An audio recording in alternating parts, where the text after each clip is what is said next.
Livro de 1 Reis, capítulos 11 e 12. O rei Salomão amou muitas mulheres estrangeiras. Além da filha de Faraó, ele se casou com mulheres de Moabe, de Amon, de Edom, de Sidom e dos Hititas. O Senhor havia instruído os israelitas claramente: não se casem com mulheres dessas nações, pois desviarão seu coração para os deuses delas. E, no entanto, Salomão amou essas mulheres. No total, casou-se com 700 princesas e teve 300 concubinas, e elas desviaram seu coração do Senhor. Quando Salomão era idoso, elas o induziram a adorar outros deuses em vez de ser inteiramente fiel ao Senhor seu Deus, como seu pai Davi tinha sido. Salomão adorou Astarote, a deusa dos Sidônios, Moloque, o repulsivo deus dos Amonitas, e com isso Salomão fez o que era mal aos olhos do Senhor. Recusou-se a seguir inteiramente o Senhor como seu pai Davi tinha feito. No monte que fica a leste de Jerusalém, chegou a construir um lugar de culto para Camos, o repulsivo deus de Moabe, e outro para Moloque, o repulsivo deus dos Amonitas. Salomão construiu esses lugares de culto para que suas esposas estrangeiras queimassem incenso e oferecessem sacrifícios aos deuses delas. O Senhor se irou com Salomão, porque o coração dele tinha se desviado do Senhor, o Deus de Israel, que lhe havia aparecido 2 vezes. Ele tinha advertido Salomão especificamente de que não adorasse outros deuses, mas Salomão não obedeceu à ordem do Senhor. Por isso o Senhor lhe disse: uma vez que você não cumpriu minha aliança e desobedeceu meus decretos, certamente tirarei de você o reino e entregarei a um dos seus servos. Mas por causa do seu pai Davi, não farei isso enquanto você estiver vivo. Tirarei o reino do seu filho, e ainda assim não tirarei dele o reino inteiro. Deixarei que governe sobre uma tribo por causa do meu servo Davi e de Jerusalém, a cidade que escolhi. Então o Senhor levantou o edonita Hadade da família real de Edom para ser adversário de Salomão. Anos antes, Davi tinha derrotado Edom. Joabe, comandante do exército de Davi, tinha ficado para trás a fim de enterrar alguns soldados israelitas mortos na batalha. Enquanto estavam ali, mataram todos os homens de Edom. Joabe e o exército de Israel tinham permanecido ali 6 meses até matarem todos os edomitas. Contudo, Hadade e alguns dos oficiais do seu pai conseguiram fugir e seguiram para o Egito. Na época, Hadade ainda era bem jovem. Partiram de Midian e foram a Parã, onde outros se juntaram a eles. Em seguida, foram ao Egito e se apresentaram ao faraó, o rei do Egito, que lhes ofereceu casas, sustento e terras. O faraó se agradou de Hadade e lhe deu em casamento sua cunhada, a irmã da rainha Táfnis. A esposa de Hadade deu à luz um filho chamado Genubate. Táfnis o criou na casa do faraó entre os próprios filhos do faraó. Quando chegou a Hadade no Egito a notícia de que Davi e seu comandante Joabe estavam mortos, ele disse ao faraó: deixe-me voltar para minha terra. Por quê? Perguntou o faraó. O que lhe falta aqui para que você queira voltar para a sua terra? Não me falta nada, respondeu ele. Ainda assim peço que me deixe voltar. Deus também levantou Rezon, filho de Eliada, para ser adversário de Salomão. Rezon havia fugido de seu senhor Hadadezer, o rei de Zobá, e se tornado líder de um bando de rebeldes. Depois que Davi derrotou Hadadezer, Rezon e seus homens fugiram para Damasco, onde Rezon se tornou rei. Ele foi inimigo ferrenho de Israel durante o resto do reinado de Salomão, e assim como Hadade, causou muitos problemas. Rezon continuou a reinar na Síria e odiava Israel profundamente. Outro líder rebelde foi Jeroboão, filho de Nebate, um dos próprios oficiais de Salomão. Veio da cidade de Zeredá, em Efraim. Sua mãe era viúva e se chamava Zerua.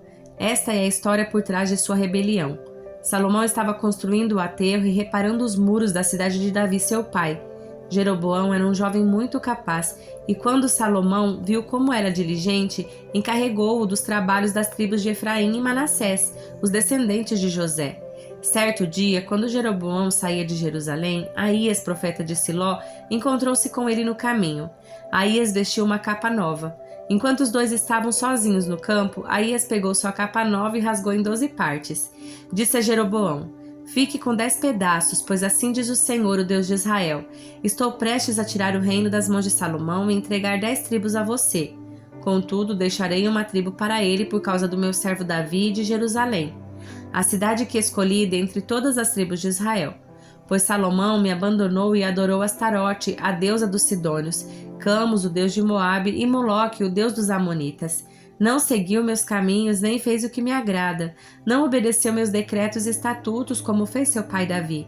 Contudo, não tirarei eu o reino inteiro de Salomão agora, por causa do meu servo Davi, a quem escolhi, e quem obedeceu meus mandamentos e decretos, e manterei Salomão no governo enquanto ele viver.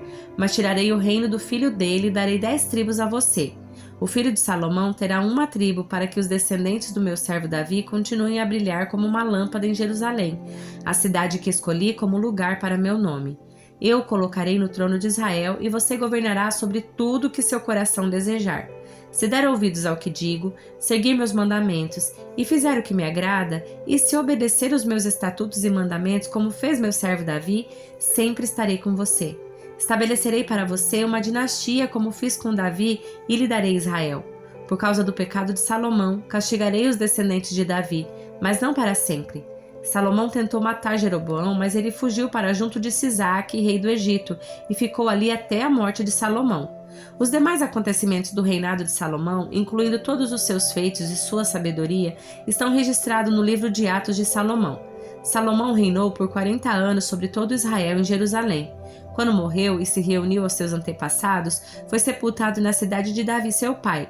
Seu filho Roboão foi seu sucessor. Roboão foi a Siquém, onde todo Israel havia se reunido para proclamá-lo rei. Quando Jeroboão, filho de Nebate, soube disso, voltou do Egito para onde havia fugido do rei Salomão. Os líderes de Israel convocaram Jeroboão, e ele e toda a comunidade de Israel foram falar com Roboão. Seu pai foi muito duro conosco, disseram. Alivia a carga pesada de trabalhos e de impostos altos que seu pai nos obrigou a carregar. Então seremos seus súditos leais. Roboão respondeu: Deem-me 3 dias para pensar, depois voltem para saber minha resposta. E o povo foi embora. O rei Roboão discutiu o assunto com os homens mais velhos que haviam sido conselheiros do seu pai. O que vocês aconselham? Perguntou ele. Como devo responder a este povo? Eles disseram: Se o Senhor estiver disposto a servir esse povo hoje e lhe der uma resposta favorável, eles serão seus súditos leais para sempre. Mas Roboão rejeitou o conselho dos homens mais velhos e pediu a opinião dos jovens que haviam crescido com ele e agora o acompanhavam. O que vocês aconselham? Perguntou ele. Como devo responder a este povo que deseja que eu alivie as cargas impostas por meu pai?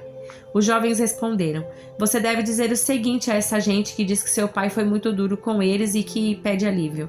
Meu dedo mínimo é mais grosso que a cintura do meu pai.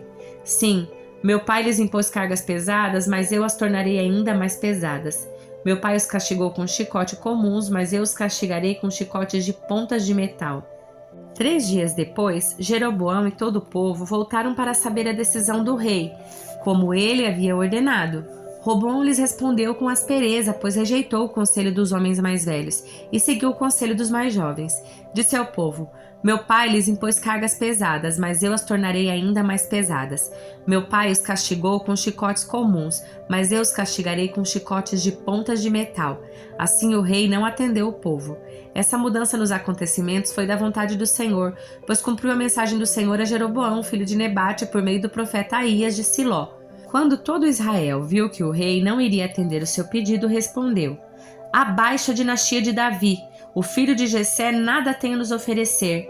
Volte para casa, Israel, e você, Davi, cuide de sua própria casa. Então o povo de Israel voltou para casa. Roboão, porém, continuou a governar sobre os israelitas que moravam na cidade de Judá. O rei Roboão enviou Adonirão, encarregado dos trabalhos forçados, para restaurar a ordem, mas o povo de Israel o apedrejou até a morte.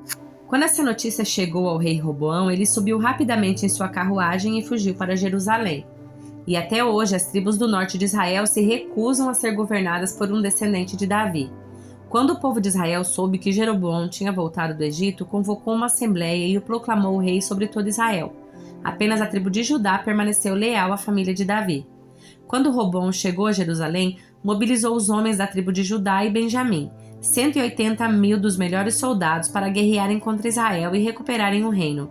Deus, porém, falou a Semaías, homem de Deus: Diga a Roboão, filho de Salomão, rei de Judá, e a todo o povo de Judá e Benjamim e ao restante do povo: Assim diz o Senhor: Não lutem contra seus compatriotas, os israelitas. Voltem para casa, pois eu mesmo fiz isso acontecer.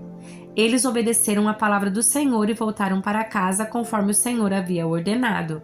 Então Jeroboão fortificou a cidade de Siquém na região montanhosa de Efraim e se estabeleceu ali. Mais tarde fortificou Peniel. Jeroboão pensou: se eu não tiver cuidado, o reino voltará à dinastia de Davi. Quando o povo for a Jerusalém para oferecer sacrifícios no templo do Senhor, voltará a ser leal a Roboão, rei de Judá. Eles me matarão e proclamarão rei deles.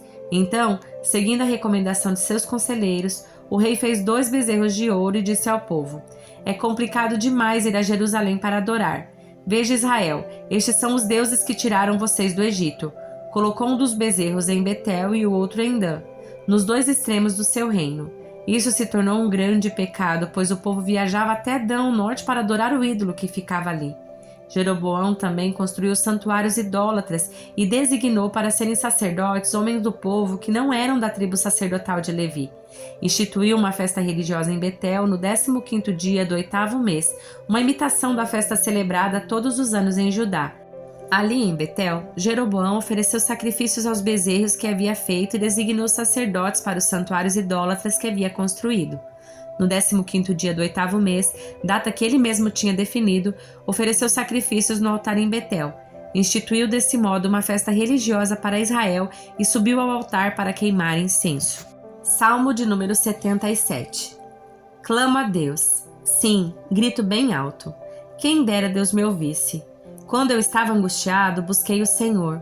Orei a noite toda de mãos estendidas para o céu, mas minha alma se recusou a ser consolada. Lembro-me de Deus e começo a gemer. Desfaleço ansioso por sua ajuda. Tu não me deixas dormir. Estou tão desesperado que nem consigo falar. Penso nos dias que passaram, nos anos que há muito se foram. À noite relembro canções alegres, consulto a minha alma e procuro compreender minha situação. Acaso o Senhor me rejeitou em definitivo? Jamais voltará a ser bondoso comigo? Seu amor se foi para nunca mais voltar? Deixou de cumprir suas promessas para sempre? Deus se esqueceu de ser bondoso? Em sua ira fechou a porta para a compaixão? Pensei, é por esta razão que sofro. O Altíssimo voltou sua mão direita contra mim. Depois, porém, lembro-me de tudo que fizeste, Senhor. Recordo-me de tuas maravilhas do passado. Estão sempre meus pensamentos. Não deixo de refletir sobre teus poderosos feitos. Teus caminhos, ó Deus, são santos. Que Deus é poderoso como o nosso Deus? És o Deus que realiza maravilhas. Mostras o teu amor entre as nações. Com teu braço forte, resgataste o teu povo, os descendentes de Jacó e José. As águas te viram, ó Deus. As águas te viram e estremeceram. Até as profundezas do mar se agitaram. As nuvens derramaram chuva. Os trovões ressoaram nas alturas. Os teus relâmpagos riscaram os céus. No redemoinho ouviu-se o estrondo do teu trovão. Os relâmpagos iluminaram o mundo e a terra tremeu e se abalou. Teu caminho passou pelo mar. Teu trajeto pelas águas poderosas e ninguém percebeu teus passos. Conduziste teu povo como um rebanho de ovelhas pelas mãos de Moisés e Arão. Segunda carta aos Coríntios, capítulo 4. Portanto, visto que Deus em sua misericórdia nos deu a tarefa de ministrar nesse novo sistema, nunca desistimos. Rejeitamos todos os atos vergonhosos e métodos dissimulados. Não procuramos enganar ninguém nem distorcemos a palavra de Deus. Em vez disso, dizemos a verdade diante de Deus e todos que são honestos sabem disso. Se as boas novas que anunciamos estão encobertas atrás de um véu, é apenas para aqueles que estão perecendo. O Deus deste mundo cegou a mente dos que não creem para que não consigam ver a luz das boas novas, não entendendo esta mensagem a respeito da glória de Cristo, que é a imagem de Deus. Não andamos por aí falando de nós mesmos, mas proclamamos que Jesus Cristo é o Senhor e que nós mesmos somos servos de vocês por causa de Jesus. Pois Deus que disse: haja luz na escuridão, é quem brilhou em nosso coração para que conhecêssemos a glória de Deus na face de Jesus Cristo. Agora nós mesmos somos como vasos frágeis de barro que contém este grande tesouro. Assim, fica evidente que esse grande poder vem de Deus e não de nós. De todos os lados somos pressionados por aflições, mas não esmagados. Ficamos perplexos, mas não desesperados. Somos perseguidos, mas não abandonados. Somos derrubados, mas não destruídos. queridos, pelo sofrimento, nosso corpo continua a participar da morte de Jesus Cristo, para que a vida dele também se manifeste em nosso corpo. Sim, vivemos sob constante perigo de morte, porque servimos a Jesus, para que a vida de Jesus se manifeste em nosso corpo mortal. Assim, enfrentamos a morte, mas isso resulta em vida para vocês. Continuamos a pregar porque temos o mesmo tipo de fé mencionado nas Escrituras. Crie em Deus, por isso falei. Sabemos que Deus que ressuscitou o Senhor Jesus também nos ressuscitará com Jesus e nos apresentará a Ele junto com vocês. Tudo isso é para o bem de vocês, e à medida que a graça alcançar mais pessoas, haverá muitas ações de graças e Deus receberá cada vez mais glória. Por isso, nunca desistimos. Ainda que nosso exterior esteja morrendo, o nosso interior está se renovando a cada dia. Pois estas aflições pequenas e momentâneas que agora enfrentamos produzem para nós uma glória que pesa mais que todas as angústias e durará para sempre. Portanto, não olhamos para aquilo que agora podemos ver. Em vez disso, fixamos o olhar naquilo que não se pode ver. Pois as coisas que agora vemos, logo passarão, mas as que não podemos ver, durarão para sempre.